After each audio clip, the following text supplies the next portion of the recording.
जय हिंद दोस्तों, जय हिंद बच्चों। जैसा आपने विश्वास किया बिल्कुल पेपर वैसा ही आया।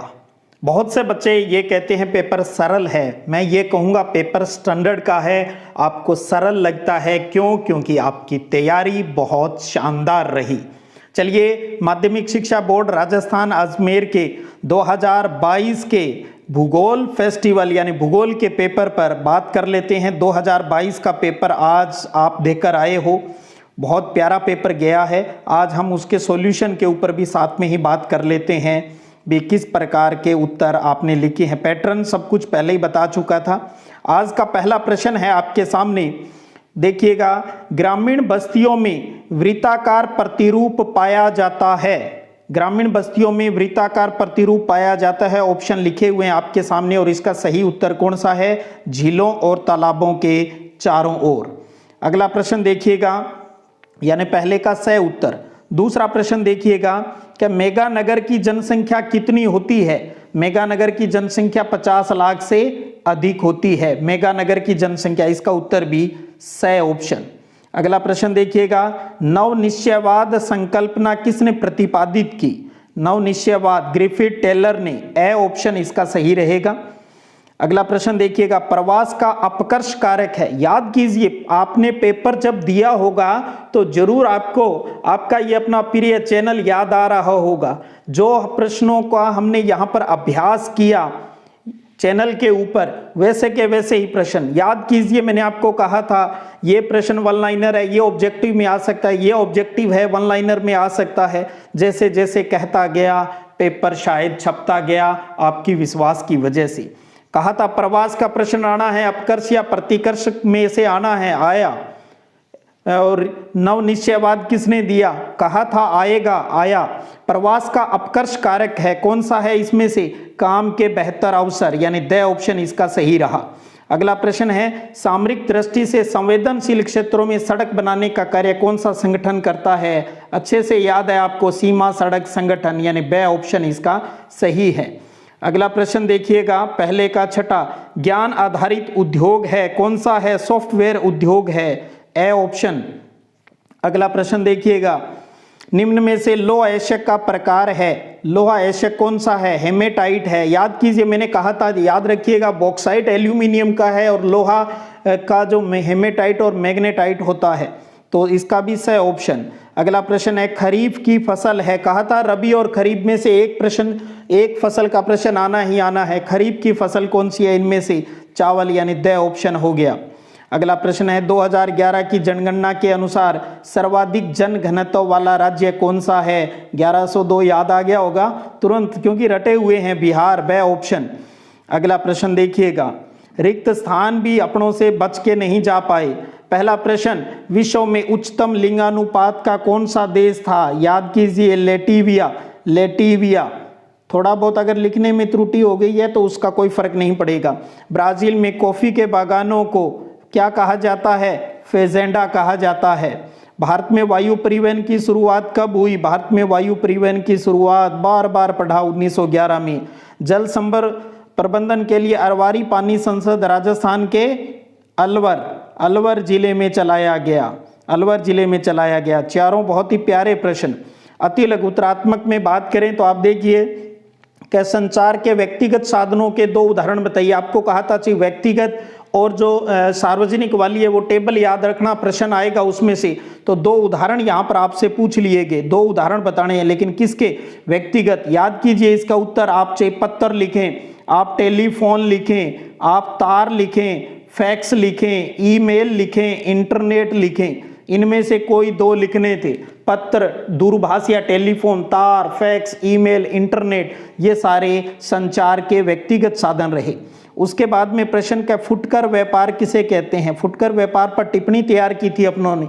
याद कीजिए, वह व्यापारिक क्रियाकलाप जो उपभोक्ताओं को यानी कंज्यूमर को वस्तुओं के प्रत्यक्ष विक्रय से संबंधित है, यानी वो दुकानें, चाहे आप अपनी भाषा में लिख दे, वो दुकान जो डायरेक्ट उपभोक्ता को यानी लोगों को या कंज्यूमर को चीजें बेचती है, वो फुटकर व्यापारी कहलाता है और ये सिस्टम फुटकर व्यापार कहलाता है। किताबी भाषा की बात करें तो वह व्यापारिक क्रियाकलाप जो उपभोक्ताओं को वस्तुओं के प्रत्यक्ष विक्रय यानी बेचने से संबंधित है वो फुटकर व्यापार है, वो कहलाता है। यानी डायरेक्ट जैसे अपने किसी दुकान पर जाकर सामान खरीदते हैं तो हम क्या होंगे, रिटेलर होंगे।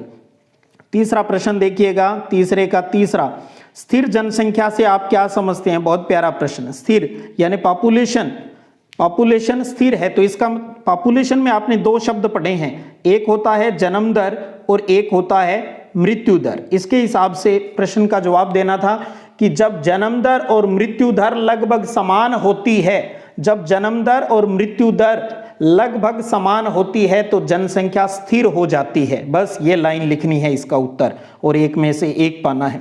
अगला प्रश्न है कि आप लंबी दूरी तक तरल और गैसीय पदार्थों के परिवहन के लिए किस परिवहन प्रणाली का सुझाव देंगे? तो बहुत ही आसान सा उत्तर था इसका, आपको पता है, पाइपलाइन परिवहन। प्रश्न बहुत प्यारे हैं, आपको याद है तो आपको सब इजी लग रहा है, पाइपलाइन परिवहन।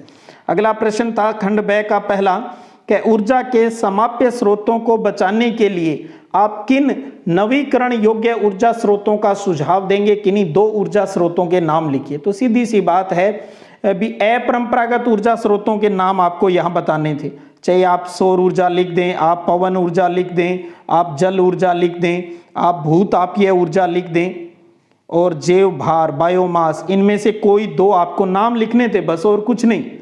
3/4 अब आपको समझ में आ रहा है ना भी भूगोल एक साइंटिफिक सब्जेक्ट है, यहाँ शब्द सीमा क्या बात मायने रखेगी, यहाँ तो जो उत्तर आ रहा है वो आना चाहिए।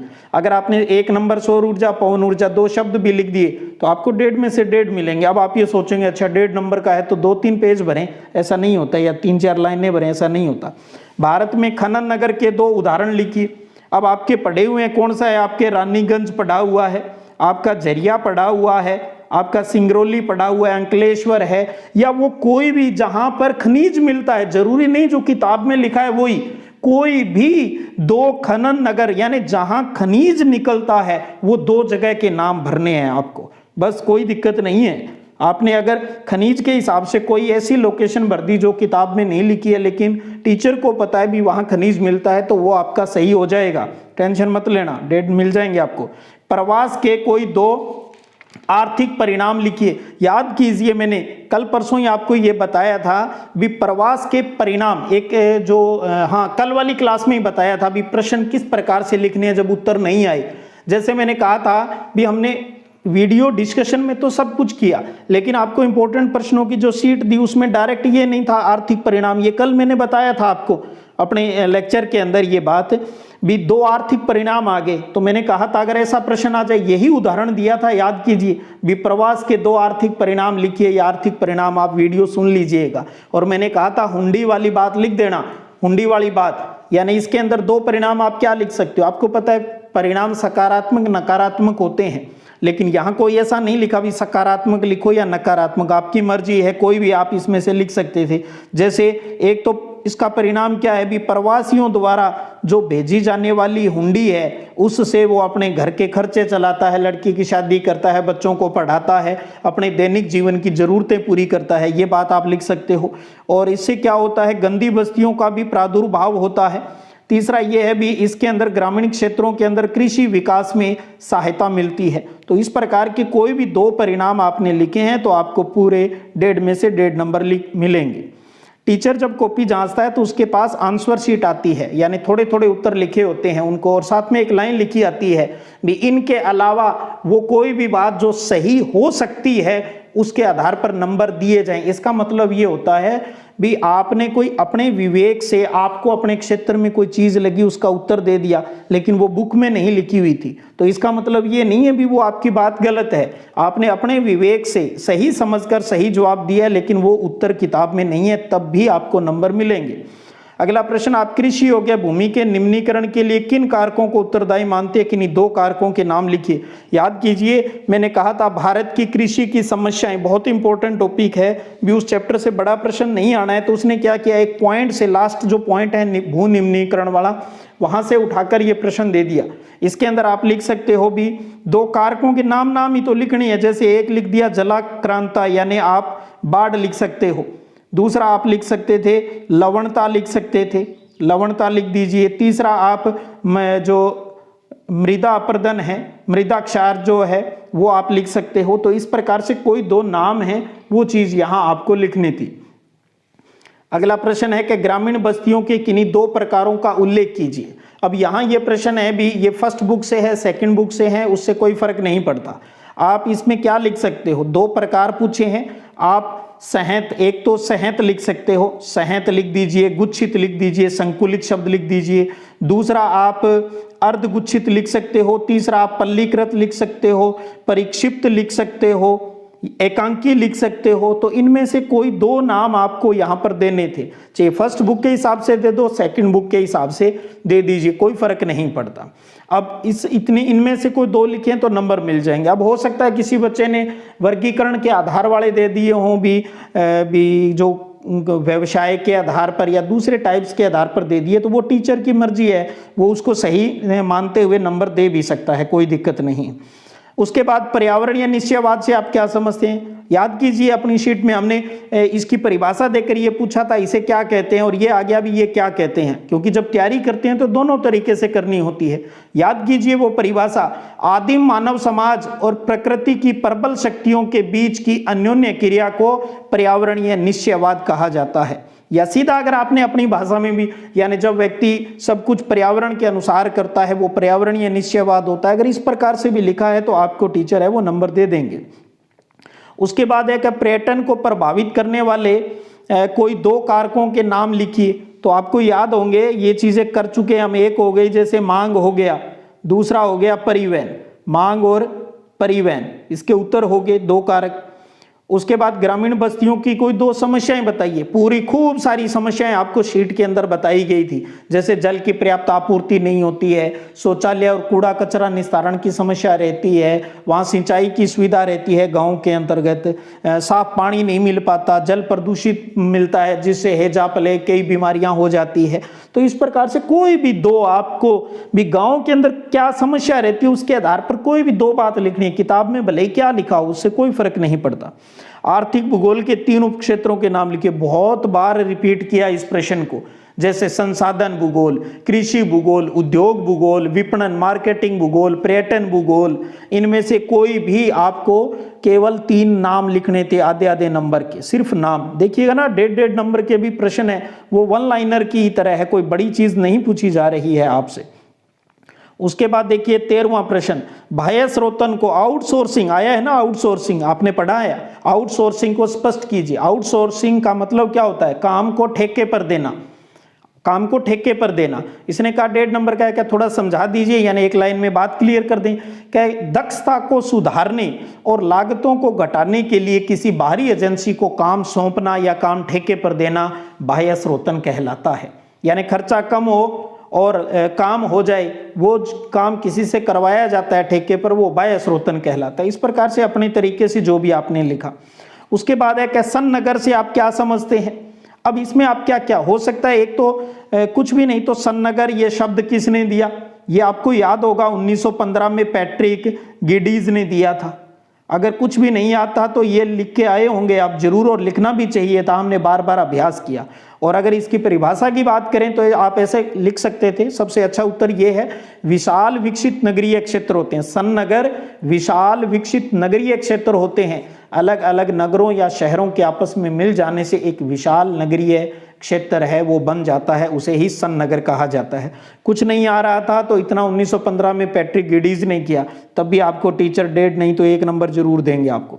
उसके बाद सीमांत श्रमिक और मुख्य श्रमिक में अंतर स्पष्ट कीजिए। आपको पता है वर्ष भर जो 183 दिन से अधिक काम करता है वो मुख्य श्रमिक कहलाता है, और जो 183 दिन से कम करता है वो सीमांत श्रमिक। प्रश्न की भाषा गौर कीजिए, आप सोच रहे हो सिंपल सा प्रश्न, स्टार्टिंग में क्या लिखा है सीमांत और बाद में क्या लिखा है मुख्य श्रमिक। जबकि आप पढ़ते हो तब पहले क्या था मुख्य श्रमिक और बाद में क्या था सीमांत श्रमिक। पेपर बनाने वाले ने एक शब्द आगे और एक पीछे कर दिया ताकि बच्चे की IQ का जांच है वो कर सके। आप कह रहे हो भी इसमें कुछ भी नहीं है ऐसा, तो मुख्य से ये चीजें भी मायने रखती है मुख्य, क्योंकि कहीं सीमांत लग के और आपके ये लाइनों भी 183 से अधिक नहीं, मुख्य श्रमिक है वो 183 से अधिक दिन काम करता है साल भर में, और सीमांत होता है वो 183 दिन से कम काम करता है। अगर 6 महीने वाली बात लिखी है तो भी सही है, भी 6 महीने से अधिक काम करता है तो मुख्य है, और 6 महीने से कम करता है तो वो सीमांत श्रमिक है। उसके बाद में आप प्रश्न देखिएगा कि भारतीय राष्ट्रीय जल नीति 2002 की किन्हीं 3 विशेषताओं को लिखिए। आप याद कीजिए, आपकी शीट के अंदर यही प्रश्न दिया है और उसके अंदर यही बात लिखी हुई है भी 3 विशेषताएं भी सिंचाई और बहुउद्देशीय प्रयोजन यानी पीने के जल है वो शामिल होना चाहिए। पेयजल है वो सभी मानव जाति और प्राणियों को उपलब्ध कराना पहली प्राथमिकता होनी चाहिए। भूमि जल के शोषण को सीमित और नियंत्रित करने के उपाय होने चाहिए। लोगों को जागरूक करना चाहिए। इस प्रकार की कोई 3 विशेषताएं, यानी एक तरीके से हर लाइन में एक एक बात लिखो, चाहे वो लाइन पूरी भरे चाहे कम भरे, अपने आप उसमें से एक में से एक यानी 3 में से 3 मिलता है। उसके बाद याद कीजिए, ये प्रश्न भी आपको बताया हुआ भी वर्षा जल संग्रहण के कोई 3 लाभ है वो लिखिए, और सारा उत्तर आपको बता रखा भी पानी की उपलब्धता को बढ़ाता है, भूमिगत जल स्तर को नीचे होने से रोकता है, फ्लोराइड नाइट्रेट्स जैसे संदूषकों को कम करता है, भूमिगत जल की गुणवत्ता को बढ़ाता है, मृदा अपरदन और बाढ़ को रोकता है। तो इस प्रकार की कोई भी, इतनी बातें बोली मैंने, उनमें से कोई 3 लिखनी थी। तो देखिए कितने छोटे छोटे से उत्तर हैं और नंबर आपको पूरे में से पूरे मिलेंगे। किसी ने आपको कहा है नंबरों के आधार पर भी अंक मिलते हैं, तो वो नंबरों के आधार पर नहीं, पेज भरने के आधार पर नंबर मिलते हैं, तो ये आपकी सोच गलत है। उत्तर में दम होना चाहिए और जो बात पूछे, जिस चीज का नंबर है वो कॉपी के अंदर होनी चाहिए। यही RAS IAS की जो कॉपी होती है उसमें होता है सिस्टम। उसके बाद है कि कच्चे माल पर आधारित किन्हीं 3 उद्योगों का वर्णन कीजिए। कच्चे माल पर आधारित उद्योगों के बारे में आपको बताना है। अब आप मुझे ये बताइए भी ये प्रश्न आप किस चैप्टर के आधार पर है वो इसको कर रहे होंगे। तो सीधी सी बात है, आपका जो निर्माण उद्योग वाला जो चैप्टर है यानी फर्स्ट बुक का, कच्चे माल पर आधारित किन्हीं 3 उद्योगों का वर्णन कीजिए। तो कोई भी, चाहे वो कृषि आधारित वाला, खनिज आधारित वाला, किन्हीं भी 3 उद्योगों के बारे में आपको समझाना है भी। कृषि आधारित, खनिज आधारित, रसायन आधारित, वन आधारित, पशु आधारित उद्योग होते हैं, उनमें से किन्हीं 3 के बारे में थोड़ा थोड़ा लिखना है। और उसके बाद विनिर्माण किसे कहते हैं, आकार पर आधारित किन्हीं 2 उद्योगों की बात कीजिए। जब बात आकार की आ जाती है तो आकार के आधार पर आपने पढ़ा है कुटीर उद्योग, छोटे पैमाने के उद्योग, बड़े पैमाने के उद्योग, उनमें से किन्हीं 2 के बारे में बताना है। और विनिर्माण किसे कहते हैं इसकी परिभाषा आपको देनी है। ये चीज़ें हम क्लियर कर चुके थे। शाब्दिक अर्थ इसका हाथ से बनना होता है। तो कहीं कोई आप कहें भी पैटर्न, बिल्कुल लगभग पैटर्न फॉलो होता है, और कहा 20-25% चेंज होता है। याद कीजिए मैंने आपको कहा था 100% भूगोल या साइंस के जो सब्जेक्ट होते हैं उनमें ब्लूप्रिंट फॉलो नहीं होता, थोड़ा बहुत वेरिएशन आता है 20-25% का। ये आप भी अब समझ लीजिए और भविष्य में दूसरे बच्चों को समझाइए। हाँ, दूसरे सब्जेक्ट में लगभग हो जाता है, पॉलिटिकल हिस्ट्री में लगभग ब्लूप्रिंट के अकॉर्डिंग ही आ जाता है। फिर है कि जनसंख्या परिवर्तन के घटक कौन से हैं और समझाइए उनको। तो जनसंख्या परिवर्तन को आपको अच्छे से पता है कितने घटक थे, 3 घटक हैं, उनके बारे में बताना था। जन्म, मृत्यु और प्रवास के बारे में, तो तीनों के बारे में थोड़ा थोड़ा बताना था। यहाँ पर और कोई बड़ी बात नहीं है।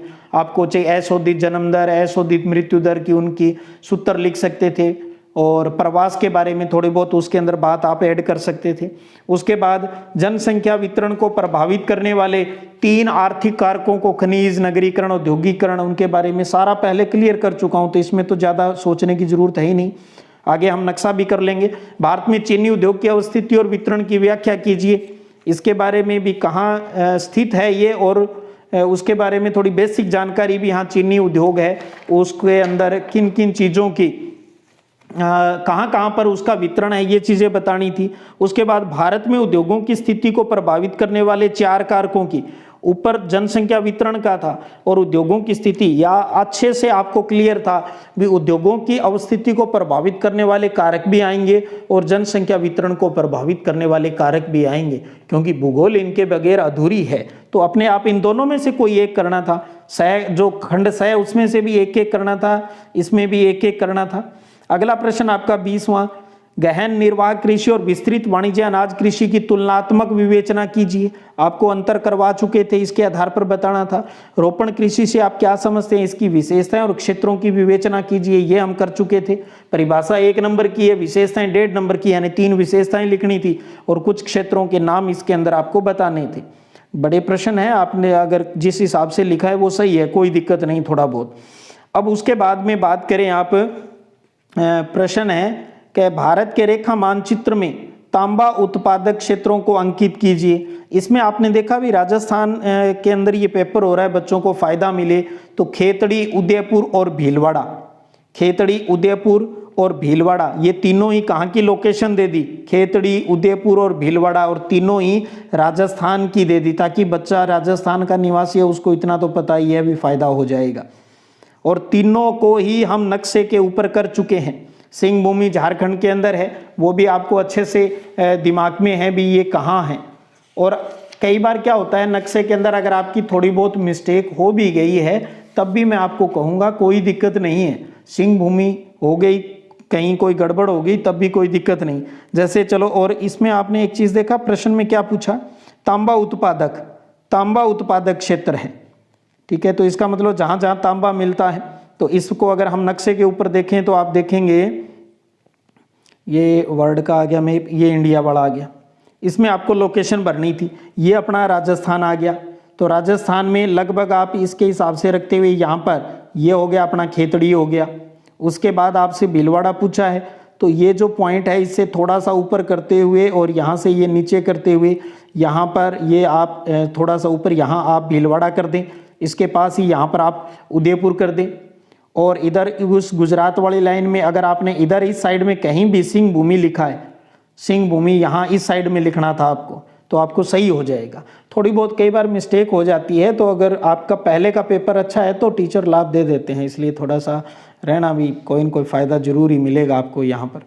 उसके बाद आप वर्ल्ड वाला मैप देखें। वर्ल्ड वाला मैप जो है वो किस पर आधारित है, डेयरी उद्योग वाला। आपको मैंने बताया था भी या तो 10 देश या फिर 5वें चैप्टर से ही आपको नक्शा है वो तैयार करना है, और बाकी कुछ करने की जरूरत नहीं। तो आप 5वां चैप्टर जो आपका कृषि वाला था, प्राथमिक व्यवसाय वाला, वहां से ये क्वेश्चन लिया है, डेयरी कृषि के क्षेत्र। और आप देखेंगे भी वाणिज्य डेयरी कृषि के 3 प्रमुख क्षेत्र हैं। सबसे बड़ा प्रदेश है वो उत्तरी पूर्वी यूरोप है, और दूसरा स्थान है वो कनाडा का आता है, और तीसरा क्षेत्र है वो न्यूजीलैंड और दक्षिण पूर्वी ऑस्ट्रेलिया का आता है। ये भी आपने तैयार किया होगा तो आपने देखा होगा, और वही चीज यहाँ नक्शे के ऊपर है वो आपसे पूछ ली गई। अगर आप नक्शा भरना चाहें तो इस प्रकार से थोड़ा आइडिया दे देता हूँ, क्योंकि अब ये मैप मेरे पास अलग प्रकार का है। अब आप यहाँ देखिए, ये इस प्रकार से यानी बड़ा मैप है यहाँ पर। अब आप अगर इस लोकेशन के अंदर आप देखेंगे तो आपसे एक तो क्या पूछा हुआ है, उत्तरी पश्चिमी यूरोपीय, एक तो न्यूजीलैंड पूछा है। तो ध्यान रखिएगा न्यूजीलैंड कहाँ है, ये है न्यूजीलैंड, तो इस जगह यहाँ न्यूजीलैंड भरना था। दूसरा आपके पास क्या है, दक्षिणी पूर्वी ऑस्ट्रेलिया, तो ये है दक्षिणी पूर्वी ऑस्ट्रेलिया, तो यहाँ पर आपको कोई मार्क करके या यहाँ पर लिख देना था भी दक्षिणी पूर्वी ऑस्ट्रेलिया। 2 पॉइंट हो गए।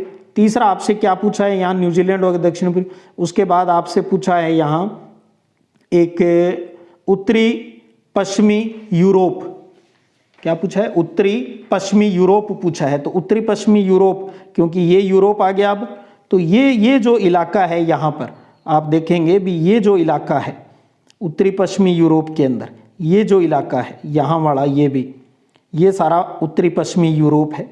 उसके साथ आपसे क्या पूछ रखा है, कनाडा पूछ रखा है। तो आपको पता है अच्छे से भी कनाडा कहाँ पर है, कनाडा कहाँ है, ये उत्तरी अमेरिका महाद्वीप में है। तो आपको कहाँ लिखना था, यहाँ पर इस जगह आपको लिखना था भी ये कनाडा है। तो इस प्रकार से ये विषय वाले भरने थे। उम्मीद करता हूँ अब आप कहानी समझ गए होंगे भी किस प्रकार का प्रश्न है, पेपर है वो आपके यहाँ आया है।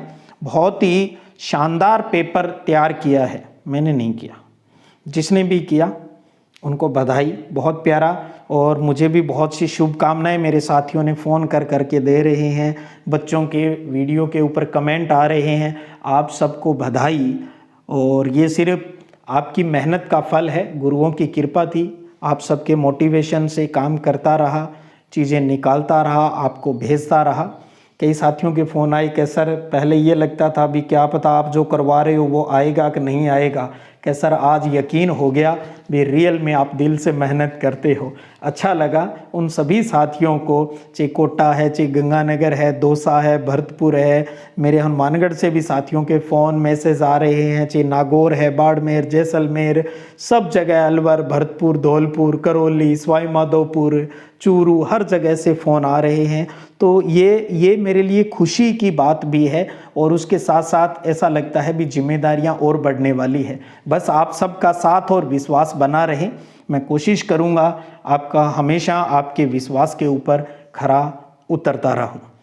चलिएगा, अच्छे से आपका ये पेपर कंप्लीट हो गया है। कहते हैं स्टार्ट अच्छी तो अंत तो और ही शानदार अच्छा होगा। और एक चीज़ आप क्लियर कर लीजिएगा, हम एग्ज़ाम नहीं दे रहे, हम तो त्योहार इंजॉय कर रहे हैं, फेस्टिवल। अब कल एक दिन छोड़कर आपका हिंदी का फेस्टिवल है, उसके बाद एक दिन छोड़कर इंग्लिश का है, फिर आपका हिस्ट्री का फेस्टिवल है, उसके कुछ दिन बाद पॉलिटिकल साइंस का है, फिर आगे जाके हिंदी लिटरेचर का है, और बीच बीच में और भी छोटे एग्ज़ाम भी होंगे आप में से जिनके पास जो सब्जेक्ट होंगे।